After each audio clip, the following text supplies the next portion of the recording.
Donald Trump has had a really bad day. He is crashing the economy. Republicans are turning against him. His approval rating continues to plummet, and it's the reason he was very upset to run into his least favorite group of people, and that is the free press. Not only did Donald Trump run away from questions about his tanking economy, but he also threatened a reporter on Air Force One when confronted about one of the biggest scandals of his administration. And we're going to get into it all, that really crazy press gaggle. But before we do, if I could quickly ask you to leave a like on this video, and if you haven't already and you enjoy our channel, to hit that subscribe button. It goes a long way, and it really does mean a lot to me. Now, Donald Trump's press gaggle was insane, and it started off really crazy with this clip right here. First, we'd love to get your reaction, sir, to what's going on in the financial markets today. Well, I mean, it's to be expected. This is a patient that was very sick. We really inherited a terrible economy, as you know, with a lot of problems, including loss of manufacturing and plants closed up all over the country. You know, we've lost 90,000 plants since NAFTA, if you think of that. 90,000. It's not even believable. And about 6 million jobs. And so it was a sick patient. It went through an operation on Liberation Day. And it's going to be a booming country, a very booming country. It's going to be amazing, actually. And we see it because we have trillions of dollars committed to come in, trillions. What about the previous economy was bad? That there was no indication we were going to be going into a recession, that the stock market was surging. Now as it plummets, that we were growing our jobs, not losing them. What is the bad economy? Are you just mad at Joe Biden for beating you in 2020? That's the bad economy. It made your feelings hurt that his economy was so much better than yours. You're remembered as this economic buffoon. Is that the reason? It is all nonsensical from Trump, as I was going to say, as of recently, as of always, but he decided to take it up another level with what he decided to launch right here. I haven't seen you in a while. $5 million. For $5 million, this could be yours. That was the first of the cards. You know what that card is? Gold card. It's the gold card. The Trump card, gold card. Who's the first buyer? Me. Who's the second? First. I don't know, but I'm the first buyer. It'll be out in about less than 2 weeks, probably. I'm starting to believe that this whole gold card idea was just so he could put his face on something, which is so Trump. That's so Trump. Like, he doesn't care about, raising money from this. He doesn't actually think about the economic impact. He doesn't think about the immigration impact. He doesn't think about who could be using and abusing these gold cards. Just want to put his face on something. Not a shock. It is always just an exchange. It is always just transactional. It's always just corrupt for Donald Trump. And he actually admitted that when talking about a deal he made right here.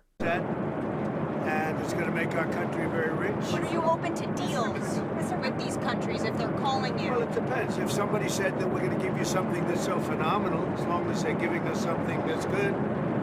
For instance, with TikTok as an example, we have a situation with TikTok where China will probably say, we'll approve a deal, but will you do something on the tariff? And the tariffs give us great power to negotiate. Always have. I've used them very well in the first administration, as you saw, but now we're taking it to a whole new level because it's a worldwide situation. And it's very exciting to see. And what it's done is driven a lot of great companies to our country, and you're going to see construction starting all over. I already got a couple of calls from Lee Zeldin from Environmental. He's got some big plans to approve.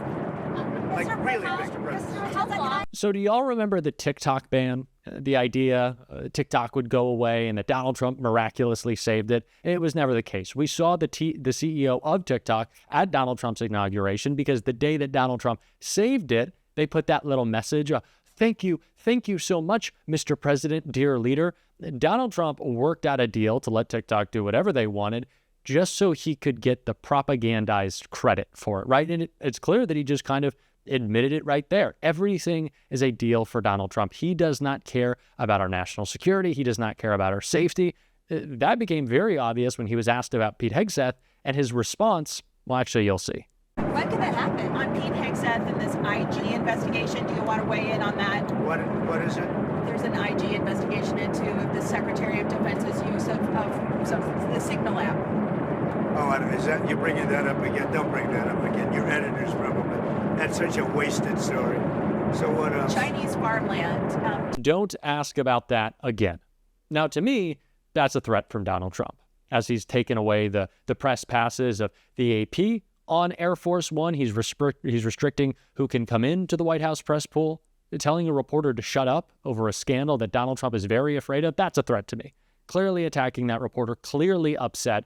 And I would honestly be worried for their safety at this point. But no, Donald Trump does not want to talk about his national security screw-ups, even though there's lots of them. It doesn't just stop with Hegseth.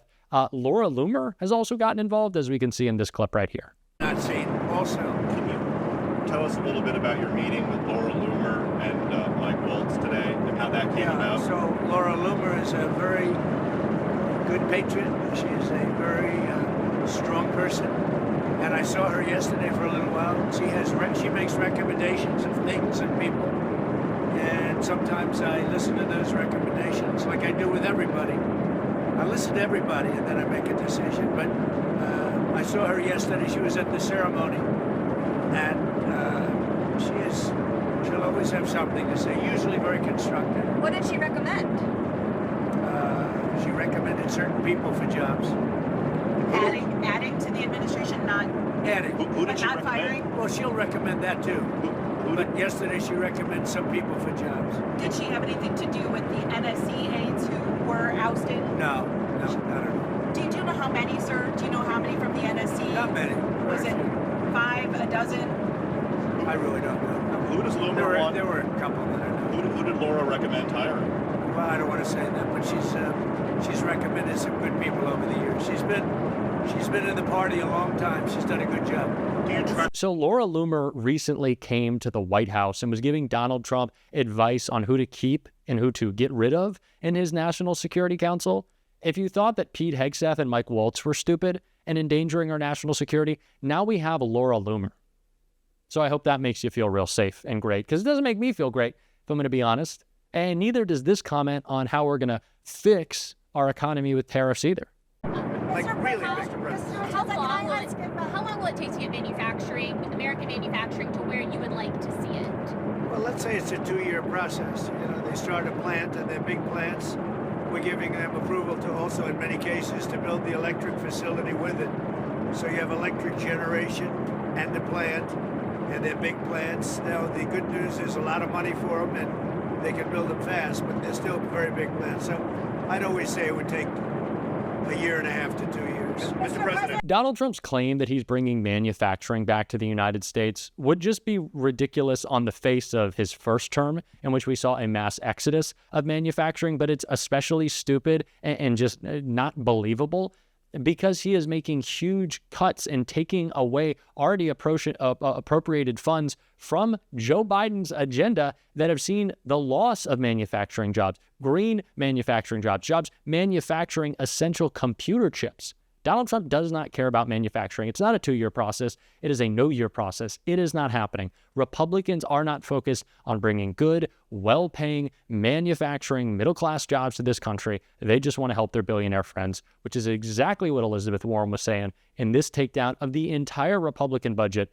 A clip right here. Because they don't want us to look at the number one place they are driving this country, and that is trillions of dollars in tax cuts for billionaires, paid for on the backs of seniors, on the backs of little kids, on the backs of veterans, and on the backs of everybody in America who is hoping that some medical research breakthrough will help a beloved family member who's dealing with a terrible disease.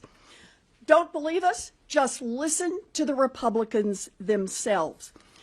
During our last go-round on this budget, the Democrats stood up and said, if you're not going to do tax cuts for the wealthiest among us, let's just put that in the bill.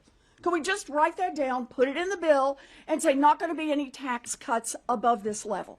So we started out and we said, could we just agree in the United States Senate that no one who earns more than $10 million in taxable income in a single year, that is 2/1000ths of our population, that none of those people making more than $10 million in a year will see any tax giveaways in your budget. Every Democrat said yes. Every Republican said no. We got to preserve the ability to help those folks. So we said, okay, if $10 million is too low for you, those people are just too close to poverty to be able to promise they're not going to get any tax giveaways, how about $100 million in annual income? Once again, every Democrat said, yeah, let's put the cap there, and every single Republican voted no. So we said, okay, we get it. How about $500 million? If your income in a single year is $500 million or more, would you at least agree that those folks will not get a tax giveaway in the Republican budget? And every single Republican said, nope, got to preserve the opportunity to hand out those tax breaks for people making more than $500 million a year. So we decided to cap it off with a full billion. A full $1 billion in taxable incomes. Could we just agree as a United States Senate that anybody making $1 billion a year in taxable income will not get a big tax cut from the Republicans? And not one single Republican supported that. Every one of them said, nope, got to preserve the opportunity for tax giveaways for our billionaire friends. After all, let's remember, Donald Trump promised his, remember the word, rich as hell donors, that he was going to deliver on those tax giveaways. He's got his co-president Elon Musk in there, helping him right now grease the skids on that with all these cuts in the federal budget elsewhere. And that is where we stand. It's that families lose and billionaires win. Now, here's the trick in the game. They created a sandstorm hoping that we will be talking about 50 other things while they try to advance this budget over the next 36 hours. There's lots going on. There's tariffs, there's invading Greenland. Who knows what Donald Trump has done just while we've been standing up here. Why do that? Because the Republican approach is deeply unpopular. Republicans are always going to be focused on their billionaire buddies. That is the long and the short of it. And if you question them, they will attack you. That is what we know. That is incredibly clear at this point. And they will also attack the economy. I don't know why I'm laughing at that. These tariffs are so stupid, it is almost unbelievable sometimes, but we have to call it out every single day, and that is what we're going to be doing on this show. If you want to support that, as always, you can hit that subscribe button, leave a like on this video, and if you stuck around to the end, drop a blue heart in the comments. And if you want to check out my interview with Senator Cory Booker, it's going to be either here or there. I'd love for you to take a look. Until next time, I'll see you soon.